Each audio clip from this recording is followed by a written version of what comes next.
अस्सलाम वालेकुम। Live with Adil Shahzeb के साथ मैं हूं आपका मेजबान। तहरीक इंसाफ पर पाबंदी लगेगी या नहीं, वजीर आजम शहबाज शरीफ ने मुशावरत के लिए वफाकी काबीना का इजलास कल तलब किया है। इजलास में सदर आरिफ अलवी, बानी PTI और साबिक डिप्टी स्पीकर कासिम सूरी के खिलाफ आर्टिकल 6 का रेफरेंस सुप्रीम कोर्ट भेजने का फैसला भी किया जाएगा, जबकि वफाकी काबीना ने पीका एक्ट के तहत तहरीक इंसाफ के सेक्रेटरी इत्तलात रऊफ हसन और दीगर के ट्रायल की मंजूरी दे दी है। पीका एक्ट के तहत कार्रवाई के लिए वफाकी काबीना से मंजूरी लेना कानूनी तकाजा था, जिसे हुकूमत ने पूरा कर लिया है। इस्लामाबाद हाई कोर्ट के 2 जून के फैसले की रोशनी में अदालतें कायम करने की मंजूरी, एडिशनल डिस्ट्रिक्ट एंड सेशन जजेस, सिविल जज ईस्ट एंड वेस्ट को ट्रायल का इख्तियार दे दिया गया है। पीका एक्ट के तहत गिरफ्तारियों में इजाफे का इम्कान है। स्पीडी ट्रायल होगा। दीगर सूबों में मुतालिका हाई कोर्ट्स के चीफ जस्टिस साहिबान की मुशावरत से जजेस नामजद होंगे।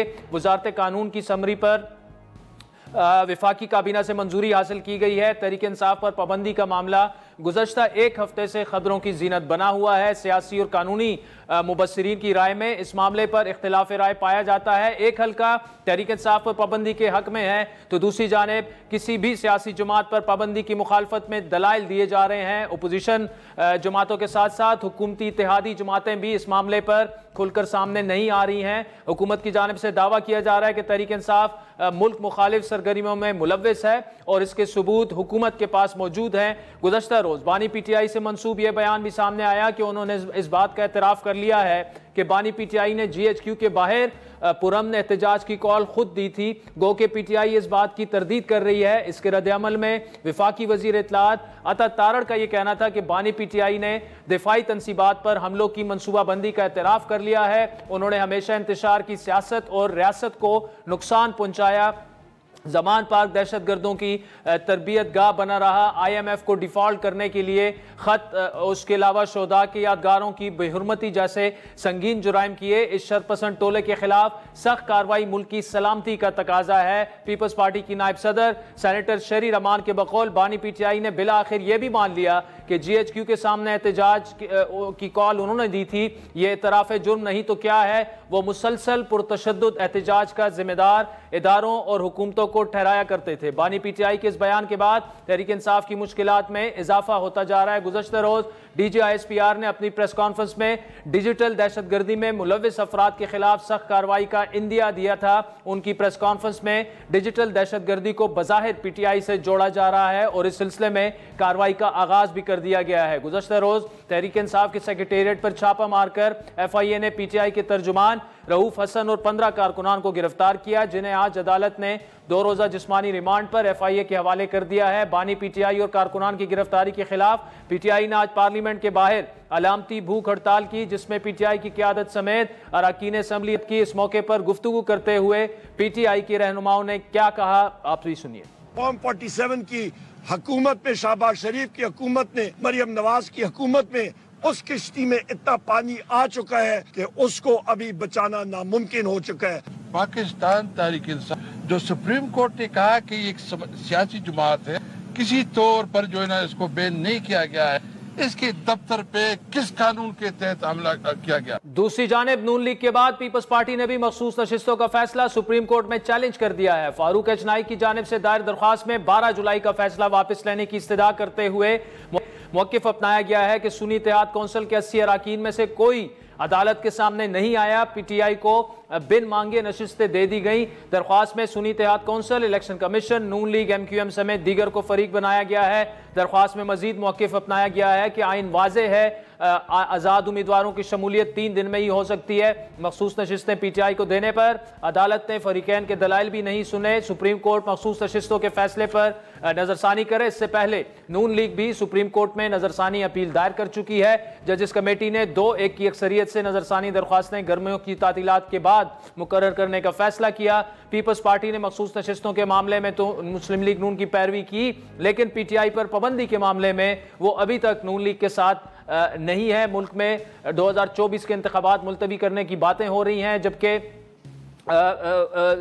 कुछ रोज पहले सदर पाकिस्तान आसिफ अली जरदारी का यह बयान भी सामने आया, जिसमें उनका यह कहना था कि पीपल्स पार्टी हुकूमत बनाना भी जानती है और गिराना भी। तहरीक इंसाफ हुकूमत के खिलाफ अदम एतमाद लाने की भी बात कर रही है और इसके लिए उसे पीपल्स पार्टी की जरूरत है। ऐसे हालात में कई सवालात जन्म लेते हैं। क्या नून लीग और पीपल्स पार्टी के दरमियान ताल्लुकात मजबूत हैं? क्या पीपल्स पार्टी पीटीआई पर पाबंदी के मामले में नून लीग का साथ देगी? क्या पीपल्स पार्टी और पीटीआई में मुज़ाकरात हो सकते हैं? क्या 2024 के इंतखाबात जो हैं उन्हें मनसूख किया जा सकता है, उनके नताइज को? इन तमाम मामलात पर बात करने के लिए हमारे साथ मौजूद हैं वफाकी वज़ीर नशरियात अता तारड़ साहब, जबकि प्रोग्राम के अगले हिस्से में हमें ज्वाइन करेंगे पीपल्स पार्टी के सीनियर रहनुमा जनाब कमर जमान कायरा साहब। तारड़ साहब, thank you so much for joining us.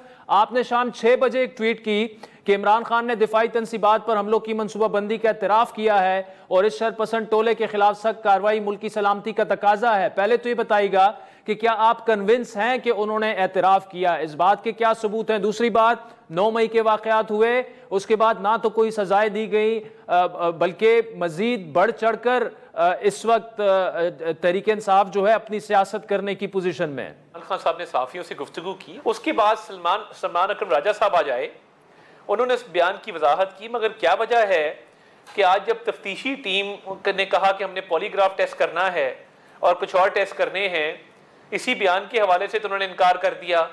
Polygraph test वो शख्स रिफ्यूज़ करता है जिसको पता हो कि वो सर्टिफाइड एक गलत बयानी कर रहा है या वो झूठ बोल रहा है।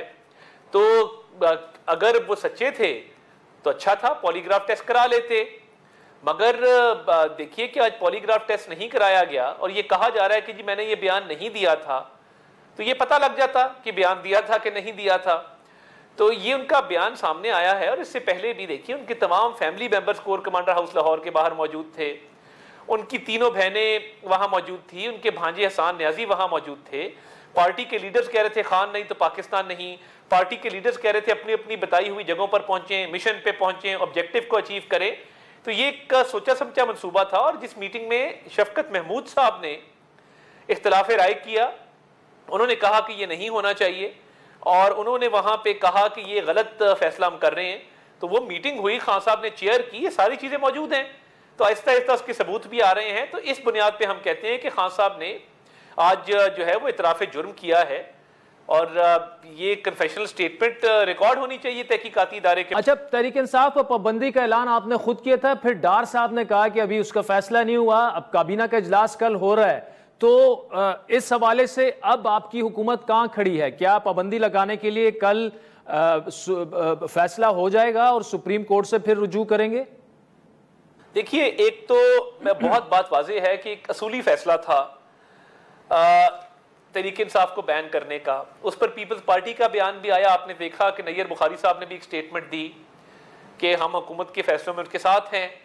तो मैं ये समझता हूँ असूली फैसला मौजूद है। मशावरत और लीगल होमवर्क को हतमी शक्ल जो है वो दी जाएगी और जब वो मुकम्मल होगा तो हतमी फैसले का ऐलान कर दिया जाएगा। In principle it was decided, मगर हतमी फैसला तब होगा जब मशावरत तमाम इत्तेहादियों से मुकम्मल हो जाएगी और जो कानूनी तमाम तकाजे हैं वो पूरे कर लिए जाएंगे। अच्छा, अगर काबीना ये फैसला करती है पाबंदी लगाने का, तो क्या आप सुप्रीम कोर्ट से आपको उम्मीद है कि वहां से ये जो फैसला है ये बरकरार रहेगा और उस फैसले को उठाकर बाहर नहीं फेंक दिया जाएगा? जिस तरह मखसूस नशिस्तों वाला फैसला जो है वो आया, उस पर आप लोगों को काफ़ी एतराज़ात हैं।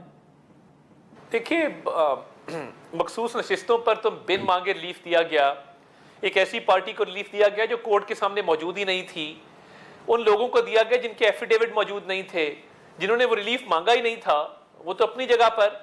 मगर हम ये समझते हैं कि फॉरेन फंडिंग की बुनियाद पर जो फैसला फील्ड में है, जो मुल्क दुश्मन अनासिर से फंडिंग आई है, ममनुआ फंडिंग आई है, ममनुआ ज़राए से आई है, तो उस पर कुछ ना कुछ फैसला तो करना चाहिए। वरना ये मामूल बन जाएगा कि जिस जमात का दिल करेगा वो मुल्क दुश्मन एजेंडे पर चलेगी और मुल्क दुश्मनों से फंडिंग लेगी। तो और बाकी भी मामलात है इसके अंदर। तो मैं तो अच्छी उम्मीद रखता हूं कि सुप्रीम कोर्ट का काम आइन के मुताबिक चलना है, कानून के मुताबिक चलना है। और आइन और कानून के मुताबिक अगर चलेंगे तो हमें तो अच्छी उम्मीद है कि ये पार्टी पे बैन जो है ये सस्टेन होगा। आर्टिकल 6 की जो कार्रवाई है, असेंबलियां इन्होंने तोड़ी, तो सुप्रीम कोर्ट उस पर पहले एक स्क्रिप्चर पास कर चुका है। तो हम वो भी समझते हैं कि आर्टिकल 6 की कार्रवाई भी उन अशखास के खिलाफ होनी चाहिए जिन्होंने नो कॉन्फिडेंस आने के बावजूद असेंबली तोड़ी और आइन को एब्रोगेट किया। तो ये जो बार बार कहा जाता है मुल्क दुश्मन सरगर्मियों में मुलविस है, 1.5-2 साल हो गए हैं, तो या तो आपके पास सबूत नहीं है तहरीक इंसाफ पर जितने मुकदमात वगैरह, क्योंकि एक करके मुकदमात जो हैं वो ख़त्म भी हो रहे हैं, रिहाइयाँ भी हो रही हैं, क्या वजह है उसकी? प्रोसिक्यूशन आपकी कमज़ोर है या अभी भी सहूलतकारी हो रही है? देखिए, मैं ये समझता हूँ कि सहूलतकारी जो है वो जारी है और गुड टू सी यू की बाकियात भी कुछ मौजूद हैं जो ना कानून को देखा जाता है। बहुत सारे तासुर ये है कि कानून और आइन को नहीं देखा जाता। अब साइफर का केस जो था वो ओपन एंड शट केस था कि एक शख्स साइफर लहरा रहा है और कह रहा है इसके ये कंटेंट्स हैं, और वो जो साइफर का ऑथर है असद मजीद खान, वो कह रहे हैं ना कंस्पिरेसी थी, ना थ्रेट था, ना कुछ था। अब पूरे मुल्क की फॉरेन पॉलिसी से खेला गया। ऑडियो मौजूद है, खान साहब खुद कह रहे हैं हमने इसके साथ खेलना है, पॉलिटिकल बयानियां बनाना है, और क्या चाहिए था? यानी कन्फेशन मौजूद है, ऑथर ये कह रहा है साइफर का। तो देखें, ये बिल्कुल गुड टू सी यू की बाकियात का जो तासुर मिलता है, सहूलतकारी का जो तासुर मिलता है, एक सेलिब्रिटी, सोशल मीडिया का प्रेशर, ये चीजें अपनी जगह मौजूद हैं। तो चलना तो आइन और कानून के मुताबिक चाहिए। आज भी देखिए कि जहांगीरी साहब ने आज एक तकरीर की, ऐसी तकरीर तो जलसों में होती हैं। और मुकदमात की जो बात की, क्या ही अच्छा होता पनामा जजमेंट की भी बात करते, क्या ही अच्छा होता। कहते मुझे दुख हुआ कि जब नवाज शरीफ साहब अपनी अहलिया को बिस्तरे मर्द पे छोड़ के आए और नाहक सजा काटी। क्या ही अच्छा होता शहबाज शरीफ साहब की जब वालदा की मैयत पड़ी थी और उन पर जिरा की जा रही थी, उसकी भी मजम्मत करते। अच्छा तार साहब, ख्वाजा आसिफ साहब ने जो बात की है कि उनके पास कुछ इतलात हैं कि शायद अक्टूबर में 2024 के इलेक्शंस को कलअदम करार देने की कोई बात हो रही है, वाकई क्या ऐसा है? देखिए, ख्वाजा साहब एक बड़े जिम्मेदार रुकन हैं हुकूमत के, एक सीनियर सियासतदान हैं। अगर उन्होंने बात की है किसी जवाब की बुनियाद पे की होगी, किसी बुनियाद की बात किसी कोई ना कोई जवाब, कोई ना कोई सबूत उनके पास होगा, कोई मालूमात की बुनियाद पे उन्होंने की होगी, इसका जवाब तो वो बेहतर दे सकते हैं। मगर जितना मैं ख्वाजा साहब को जानता हूँ वो बिला जवाब बात करने के आदी। आपको क्या खदशा है कि ऐसा हो सकता है? देखिए, मैं बगैर मालूमात के इस पे कमेंट करूँ मुनासिब नहीं है, मगर ये अली जफर साहब ने बात की ओपनली एक जगह पे कि सुप्रीम कोर्ट के डिटेल्ड ऑर्डर में इलेक्शंस का भी जिक्र होगा और ये होगा कि रिगिंग हुई, ये जिक्र होगा। आज लतीफ खोसा साहब ने एक शो के ऊपर कहा कि सुप्रीम कोर्ट के फैसले में फलां चीज आने वाली है। तो ये इनको कैसे पता होता है कि सुप्रीम कोर्ट के फैसले में? अच्छा, दूसरा, पीपल्स पार्टी के साथ मामलात आपके ज्यादा खराब तो नहीं है? तहरीक इंसाफ और पीपल्स पार्टी एक दूसरे के साथ मिल जाएं तो तहरीक में एतमाद आ सकती है, आपकी गवर्नमेंट खत्म हो सकती है। जरदारी साहब का एक बयान भी कोट किया जा रहा है कि हम हुकूमतें बनाना भी जानते हैं और गिराना भी जानते हैं। देखिए, पीपल्स पार्टी से हमारे बड़े कॉर्डियल मामलात हैं और सदर मुमलिकत बड़ी शफकत करते हैं हमारे साथ और वो खड़े हैं हुकूमत के तमाम फैसलों के साथ। और जो तहरीक इंसाफ के हवाले से फैसले किए गए थे उस पर भी उनकी पार्टी के बयानात सबके सामने हैं। तो इसका चांस 0% है जो आपने बात की, और ये बिल्कुल नामुमकिनात में से है। इसका कोई चांस नहीं है कि कोई तरीके इंसाफ और पीपल्स पार्टी के दरमियान इल्हाक हो। पीपल्स पार्टी हमारी इत्तेहादी है, इज्जत एहतराम का रिश्ता है और खड़े। अतातार साहब, thank you so much for joining us. नाज़रीन, ब्रेक के बाद कमर जमान कायरा साहब हमें ज्वाइन करेंगे। वेलकम बैक नाज़रीन। ब्रेक से पहले वफाकी वज़ीर इत्तलात अतातार की तफसीली गुफ्तगू आपने देखी। इस वक्त पीपल्स पार्टी के सीनियर रहनुमा कमर जमान कायरा साहब जो हैं वो हमारे साथ मौजूद है। कायरा साहब, अतातार ने भी ट्वीट किया है, मरियम नवाज साहिबा की भी स्टेटमेंट है कि इमरान खान ने दिफाई तनसीबात पर हमले का एतराफ़ कर लिया और शरपसंद टोले के खिलाफ कार्रवाई मुल्क की सलामती का तकाजा है। पीपल्स पार्टी बहुत सारे ऐसे इकदामात को या बयानात को सियासी इंतकाम समझती रही है, मजम्मत भी करती रही है। क्या आप समझते हैं कि पीटीआई का जो बताया जा रहा है शरपसंद टोला है और उसके खिलाफ कार्रवाई होनी चाहिए? आप एग्री करते हैं इससे? देखिए, जो बात उनकी है लाजम नहीं है कि हम उसी तरह सोचें, उसी तरह बात करें। उनका अपना व्यू है मुस्लिम लीग का। लेकिन एक बात तो आप भी कह रहे हैं, मैं भी, मेरे लिए भी जब मैंने ये खबर सुनी और पढ़ी और खान साहब ने जो कुछ कहा है उसके और निकलेंगे। ये तो नहीं होता कि कोई बंदा ये कहे कि मैंने बंदों को तैयार करके भेजा था, लेकिन वहां जाने वाले बंदे, उनके जो रवैये, जो हालात बने, और अगर लीडर ऐसी जगह पे कॉल दे रहा है जिससे लोगों के रवैये मुश्ताइल हो सकते हैं, तो उसको ये इकरार करने के बाद तो इस तरह के जवाब आएंगे ना जी, और फिर जो मुखालफ हो आप उनके लिए कोई स्पेस ना पैदा कर रहे हो, आप उनको हर मामले में रगेदें, हर मामले में उनकी तजलील करने की कोशिश करें, तो जब इस तरह का स्टेटमेंट आप भी देंगे और हालात भी ऐसे हो कि आपके खिलाफ पूरा एक मुकदमा खड़ा है पहले से, नेचुरली फिर आपके मुखालफिन इस बात को जरूर कहेंगे कि इनके खिलाफ एक्शन होना चाहिए, और सबूत आप खुद फराहम कर रहे हैं। अगर पीटीआई पर पाबंदी के मामले की वफाकी काबीना जो है मंजूरी दे देती है, नोटिफिकेशन जारी हो जाता है, पीपल्स पार्टी कहां खड़ी होगी? कारा साहब, क्या आप तहरीक इंसाफ पर पाबंदी चाहते हैं? ये मामला कैबिनेट में ले जाने से पहले या कैबिनेट में ले जाने के बाद जब भी पीपल्स पार्टी की तरफ आएगा तो पीपल्स पार्टी अपनी मीटिंग करके फिर इस पे अपनी राय देगी। अभी तो इसके बारे में कुछ कहना कबल अज़ वक्त है। और दूसरा, आदल, ये बात भी समझने की है कि ये मामला कोई ऐसा तो नहीं है ना जो मेरे कहने से या किसी एक जमात की ख्वाहिश से या कुछ इस तरह से हो जाएगा, बल्कि ये तो subject to review of the court है। ये तो जो भी रेफरेंस होगा वो कोर्ट में जाएगा। पाबंदी का रेफरेंस हो या आर्टिकल 6 का हो, वो वहीं जाना है, उसके बाद उसने आगे जाके अपनी हतमी मंजिल तय करनी है।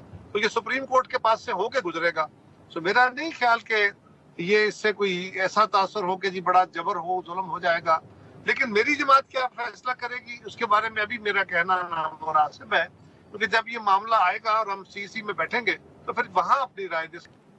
अच्छा, एक बार फिर कारी साहब, इमरान खान के खिलाफ मुकदमा फौजी अदालतों में चलाने की बातें शुरू हो चुकी हैं। पीपल्स पार्टी की इस पर क्या पोजीशन होगी? देखिए, पीपल्स पार्टी की पोजीशन क्या होगी या नहीं होगी ये तो मैटर नहीं करता ना, किसी एक फर्द का इशू नहीं है।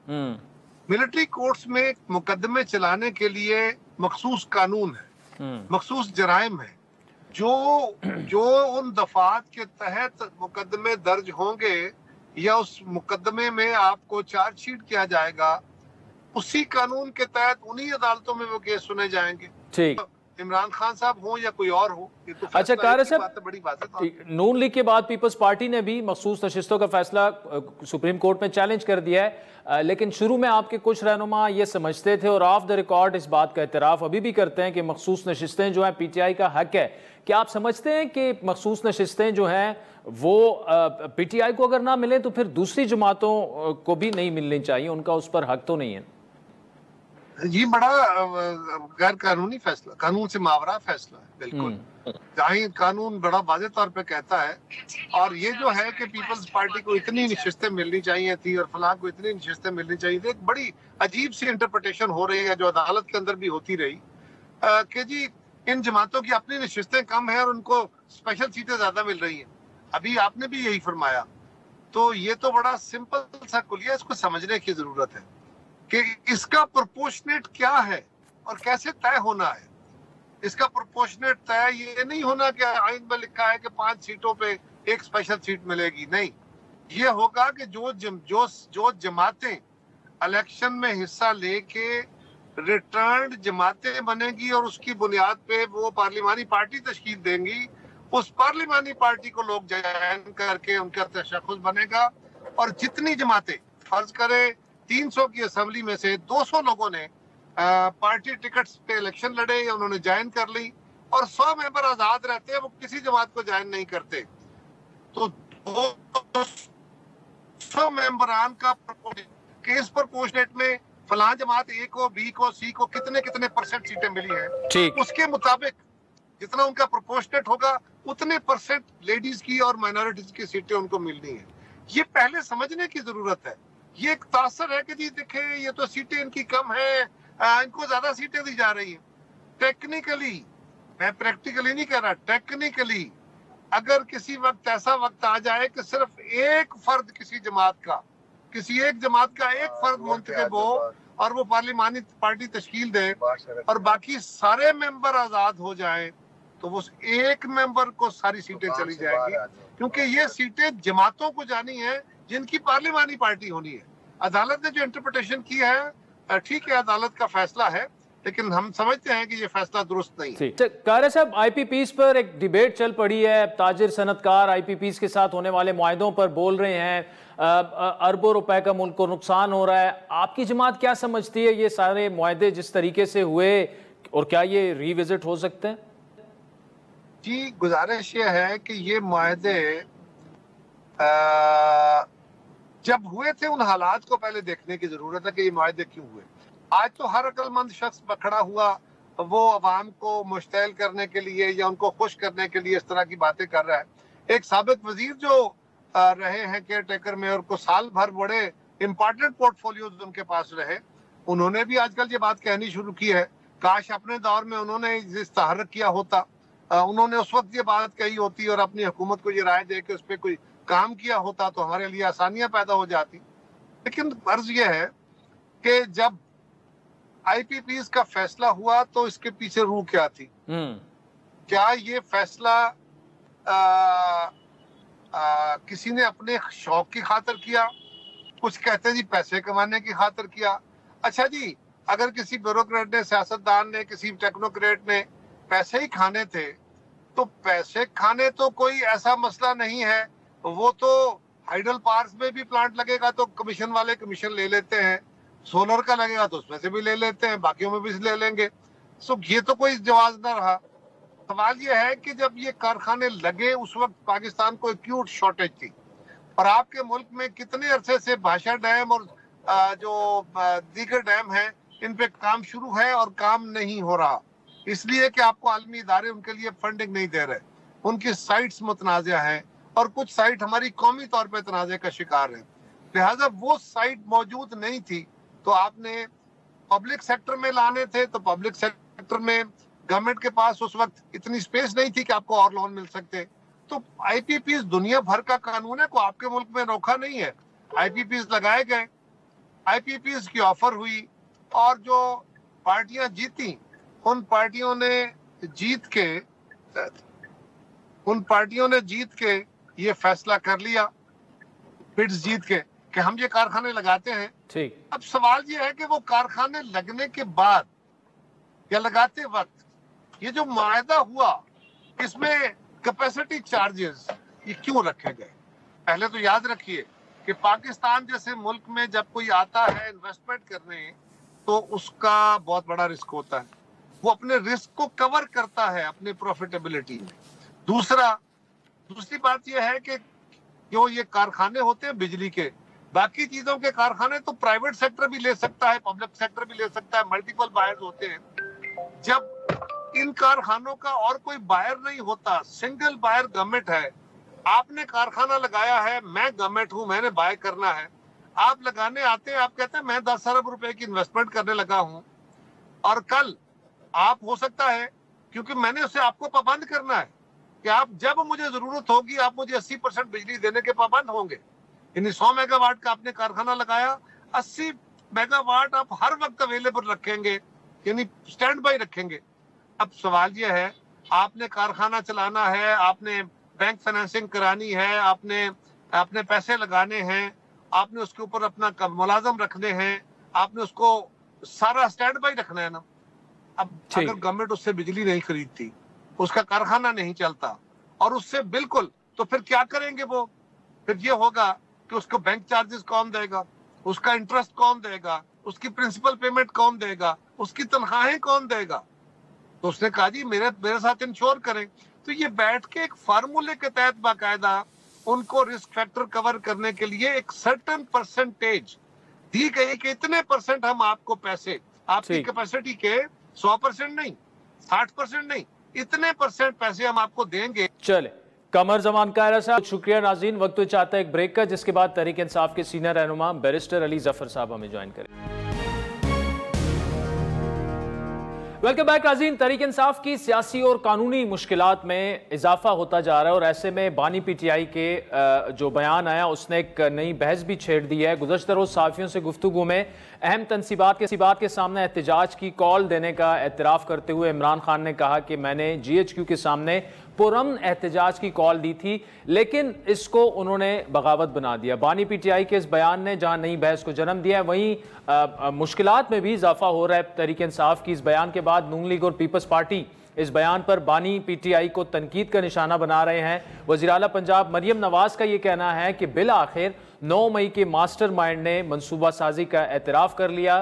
मरियम नवाज के बकौल शवाहिद और सबूतों की मौजूदगी में आइन और कानून पर अमल किया जाना चाहिए। शरपसंद और इंतशारी टोले के खिलाफ सख्त कार्रवाई मुल्क की सलामती और कौमी मफादात का तकाजा है। जबकि पीपल्स पार्टी की सीनियर रहनुमा शहरी रहमान ने अपने बयान में कहा है कि इमरान खान ने बिलाखिर ये मान लिया कि इन्होंने GHQ के सामने एहतजाज की कॉल दी थी। ये एतराफ़ जुर्म नहीं तो क्या है। शहरी रहमान ने बानी PTI से माफ़ी मांगने का तलबा किया, लेकिन तहरीक इंसाफ की क़यादत इस बात से इनकारी है कि बानी PTI ने 9 मई का एतराफ़ किया, लेकिन वो ये तस्लीम कर रहे हैं कि ये फैसला मार्च में ही हो चुका था। अगर बानी PTI को गिरफ्तार किया गया तो एहतजाज वहां होगा जहां होना चाहिए। ऐसी बात नहीं हुई। वहां मैं मौजूद था, इंतजार पंजोता साहब मौजूद थे, वहां डॉक्टर बाबर अवान साहब मौजूद थे। हमारी मौजूदगी में खान साहब ने ये बात की कि उससे पहले जो एहतजाज हुए थे उसमें मैंने पुरअमन एहतजाज की कॉल दी थी और 9 मई के बारे में स्पेसिफिकली कहा कि 9 मई को तो मैं ज़ेरे हिरासत था, मैं एहतजाज की कॉल कैसे दे सकता था। उससे पहले बिल्कुल दी थी माजी में पुरअमन एहतजाज की। ये जो खबर चल रही है उनके हवाले से कि उन्होंने कोई एतराफ़ किया है, ये बिल्कुल लग़्व बात है। उन्होंने 9 मई के हवाले से किसी बात का कोई एतराफ़ नहीं किया। ये उनका पहले से मौक़िफ़ मौजूद है कि जब 14 मार्च को ज़मान पार्क उनके घर पर हमला हुआ, उसके बाद उन पर हमला किया गया जुडिशल कॉम्प्लेक्स में 18 मार्च को, उसके बाद पार्टी में ये फैसला हुआ कि अगर दोबारा ऐसी हरकत हुई तो फिर एहतजाज होगा, पुरअमन एहतजाज होगा और एहतजाज वहां होगा जहां होना चाहिए। अब हुकूमत मौक़िफ़ यह है कि एक तरफ बानी PTI और सीनियर रहनुमा 9 मई का एतराफ़ कर रहे हैं, फिर उससे इनकारी भी हैं। वहीं इस हवाले से उनका दावा यह भी है कि तफ्तीश में अदम ताउन की खबरें भी सामने आई हैं। आज लाहौर पुलिस की 12 रुकनी तफ्तीशी टीम ने बानी PTI इमरान खान से 9 मई के 12 मुकदमात की तफ्तीश की। इस तफ्तीश का पहला मरहला मुकम्मल हो गया, लेकिन तफ्तीश के दौरान बानी चेयरमैन ने पंजाब फोरेंसिक साइंस के माहिरीन को 3 टेस्ट देने से इनकार किया। PFSA माहिरीन ने बानी चेयरमैन का ग्राफ टेस्ट और वॉइस मैचिंग और उसके अलावा फोटोग्रामेट्री करनी थी, लेकिन पुलिस की टीम ने बानी चेयरमैन से 9 मई के इसके अलावा मुतल्लिक सवालात भी करने थे। लेकिन तफ्तीश के दौरान बानी चेयरमैन PTI से मुख्तलिफ सवालात जो हुए तो उन्होंने सवालात के जवाबात देने से इनकार करते हुए कहा कि मुझे पुलिस पर ट्रस्ट नहीं। तफ्तीशी टीम के सरबराह DSP जावेद आसिफ के बकौल आप पुलिस के तफ्तीशी अफसरान से ताउन करें, हम आपके साथ इंसाफ करेंगे, जिस पर चेयरमैन PTI बानी चेयरमैन PTI ने 15 मिनट तक पुलिस के सवालात के फिर जवाबात दिए। लेकिन तफ्तीश के दौरान उन्होंने पंजाब फोरेंसिक साइंस के माहिरीन को 3 टेस्ट देने से इनकार किया और कहा बहुत से तफ्तीशी इदारों के ज़ेरे तफ्तीश हूँ, फिलहाल कोई टेस्ट नहीं कराऊंगा, मुख्तलिफ टेस्ट करने के हवाले से बाद में पुलिस को वक्त दूंगा। इससे पहले गुज़श्ता रोज़ बानी PTI ने तफ्तीशी टीम से ताउन से इनकार कर दिया था। इस अदम ताउन और बानी के बयान पर बात करने के लिए हमारे साथ मौजूद है पाकिस्तान तहरीक सीनियर रहनुमा और मारूफ लॉयर जनाब बैरिस्टर अली जफर साहब। अली जफर साहब, thank you so much for joining us. Sir, what do you know of this? आपकी भी खान साहब से मीटिंग्स होती रहती हैं। ये जो दावा किया जा रहा है कि उन्होंने इस बात का एतराफ़ किया कि GHQ के सामने जो है एहतजाज की कॉल उनके कहने पर दी गई थी, अब जो है कुछ और बात की जा रही है कि नहीं जी वो ये 9 मई के हवाले से बात नहीं कर रहे, इससे पहले एहतजाज की बात कर रहे हैं। थोड़ा सा अगर क्लैरिफाई कीजिएगा बैरिस्टर। देखिए, मैं मौजूद था डयाला जेल में जब ये हो रही थी गुफ्तगू मीडिया से, और मेरा ख्याल है कि अभी जो मैं वजाहत करूंगा बड़ा वाज़े तौर पे मैं बताऊंगा कि क्या कहा गया था और क्या गुफ्तगू थी। उसके बाद ये जो कन्फ्यूजन है ये ख़त्म हो जाएगी और आपको नज़र आ जाएगा कि वो मिस इंटरप्रेट हो रहा है, समझ शायद मिस रिपोर्टिंग हुई है इसके ऊपर, और जो इशू उन्होंने कहा था वो उस तरह नहीं अखबार में आया। तो किसी सूरत में इसको आप ये नहीं कह सकते ये कि ये कोई इतराफ़ जुर्म है या इससे कोई साबित हो जाता है कोई ऐसी चीज़ जो कि साबित करना चाहती है अपोजिशन। बेसिकली हुआ ये था, पहले तो आपको मैं डिस्क्राइब करूं कि वहाँ डयाला जेल में सिचुएशन क्या होती है जब मीडिया से गुफ्तगू होती है, क्योंकि गुफ्तगू करने के लिए 2 कमरे दूर एक छोटा सा कमरा है जहाँ कुछ सहाफ़ियों को बैठाया हुआ है, और आपको चूँकि अदालत भी साथ चल रही होती है तो आपको वो गुफ्तगू करने में दुश्वारी होती है, एक दूसरे की आवाज़ भी सुनाई नहीं देती, और जो सवाल होता है या जवाब होता है वो उस तरह नहीं होता जिस तरह एक प्रेस कॉन्फ्रेंस में होता है, तो उसमें कई बार कन्फ्यूजन ज़रूर हो जाती है। लेकिन इस केस में जो खान साहब ने कहा था वो ये था, क्योंकि मैं बिल्कुल साथ ही बैठा हुआ था जब ये गुफ्तगू कर रहे थे। उन्होंने ये कहा था कि मैंने उनकी स्टेटमेंट ये थी कि एहतजाज करना एक हर शहरी का हक है, और पर्टिकुलरली एक जो पॉलिटिकल पार्टी, एक सियासी जमात होती है, उसका तो बिल्कुल हक है कि वो एहतजाज करे। लेकिन उन्होंने कहा कि मैंने जब भी एहतजाज की कॉल दी, जब भी मैंने कहा कि एहतजाज करो, तो मैंने पुरअमन एहतजाज की बात की, और मैंने कहा कि गमला भी नहीं टूटना चाहिए। ये उनका एक जनरल स्टेटमेंट थी। और 9 मई के बारे में उन्होंने ये कहा कि मैं तो उस वक्त हिरासत में था, मैं कौन सी कॉल दे सकता हूँ। तो उन्होंने ये डिनाई किया कि उन्होंने कोई कॉल दी थी किसी जगह भी 9 मई की किसी किस्म की एहतजाज की। लेकिन उन्होंने एक जनरल स्टेटमेंट ज़रूर दी थी कि हाँ, मैंने एहतजाज की जब भी कॉल दी है, मैंने कहा है कि वो पुरअमन हो। तो ये स्टेटमेंट थी। कुछ पता नहीं इस तरह मिस रिपोर्ट हो गई, और ये चूँकि मैंने सुनी है बात खुद, तो मैं आपको ये बता रहा हूँ, उसकी वजाहत कर रहा हूँ। ठीक। अच्छा बैरिस्टर साहब, एक और वजाहत फरमाइएगा कि क्या उन्होंने इस GHQ का बिल्कुल जिक्र ही नहीं हुआ? क्योंकि रिपोर्ट तो यही हो रहा है कि GHQ के सामने एहतजाज की कॉल मेरे कहने पर मैंने खुद दी थी। तो आप ये कह रहे हैं कि एक जनरल स्टेटमेंट थी कि पुरअमन एहतजाज जब भी हो, मैंने हमेशा यही कहा है कि एहतजाज पुरअमन होना चाहिए। जी, और GHQ के बारे में उन्होंने कहा था कि मैं तो उस वक्त 9 मई से पहले मैं तो हिरासत में था, मैं कहाँ कॉल दे सकता हूँ जेल से। अच्छा, और ये जो तफ्तीश में अदम ताउन की जो हुकूमती दावा है बैरिस्टर साहब, जो 2-3 टेस्ट करवाना चाह रहे थे, उसकी खान साहब ने उनको इजाज़त नहीं दी, इसमें कितनी सदाकत है?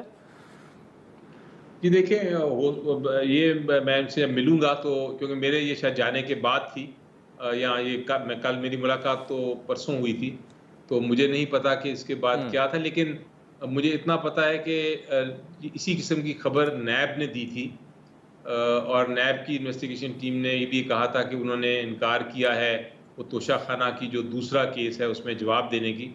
तो उसमें मैंने पूछा था खान साहब से कि आप की ये बात जो हो रही है इसके बारे में आपका क्या ख्याल है या क्या हकीकत है।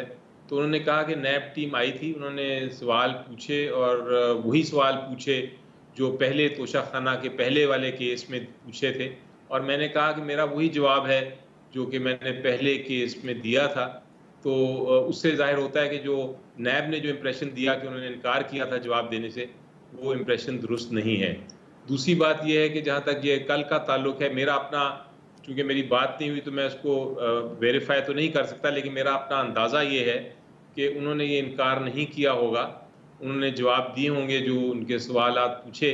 लेकिन जहाँ तक टेस्ट का ताल्लुक है, अगर पूछा गया होगा उनसे, तो उन्होंने ये ज़रूर कहा होगा कि अगर आपने टेस्ट कराने हैं कोई, तो मेरे वकीलों से पूछें और उनके सामने टेस्ट कराएं, ताकि वो जो रिज़ल्ट्स हैं वो मैनिपुलेट ना किए जाए, रिज़ल्ट को तब्दील ना किया जाए, रिज़ल्ट्स में कोई धांधली ना की जाए। और ये मेरा ख्याल है हर इंसान का, हर शख्स, चाहे वो एक्स प्राइम मिनिस्टर हों या कोई आम शहरी हों, उनका हक है कि वो ये कहें कि मेरे वकला से पूछ के करें। तो मुझे अंदाज़ा यही है कि उन्होंने ये कहा होगा, उसको फिर गलत तरीके से प्रेजेंट कर रही है जो भी इन्वेस्टिगेटिंग टीम गई थी। लेकिन जिस तरह मैंने पहले कहा कि मुझे डायरेक्टली इंफॉर्मेशन नहीं है, मैं तो अंदाज़ा लगा रहा हूँ। बैरिस्टर अली जफर साहब नाज़रीन हमारे साथ मौजूद हैं, ब्रेक के बाद उनसे ये गुफ्तगू जारी रहे। वेलकम बैक नाज़रीन, बैरिस्टर अली जफर साहब हमारे साथ मौजूद हैं। बैरिस्टर साहब, दूसरा ये बताइएगा, ये जो अब 4 घंटे की भूख हड़ताल शुरू हो गई, क्या ये खान साहब का फैसला था? दूसरा, 4 घंटे की भूख हड़ताल से हुकूमत कैसे दबाव में आएगी और इमरान खान साहब कैसे रिहा होंगे? या तो बैठें और 24-24 घंटे बैठें, काफ़ी रहनुमा तहरीक इंसाफ के कारकुनान की तादाद भी ज़्यादा है। ये 4 घंटे की भूख हड़ताल कुछ समझ नहीं आ रही इसकी। देखिए, पहले तो आई थिंक जो जहाँ तक ताल्लुक है 4 घंटे की या 6 घंटे या 8 घंटे की, ये तो आहिस्ता आहिस्ता इस पर मेरा ख्याल है बात होगी और इस पर डेवलप किया जाएगा।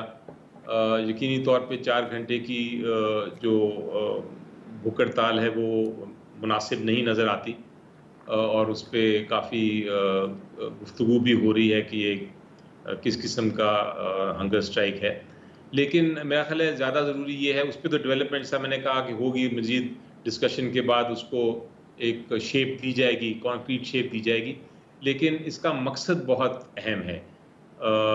जो सिंबॉलिक भूख हड़ताल है उसका मकसद ये है कि पार्लियामेंटेरियंस जब ये कहें कि हमें हंगर स्ट्राइक करना है तो उसका मतलब ये होता है कि अब उनको ये यकीन आ गया है कि ना तो अदालती निज़ाम, ना कानून, ना पार्लियामेंट अब नाइंसाफ़ी और लाकानूनियत को रोक सकता है।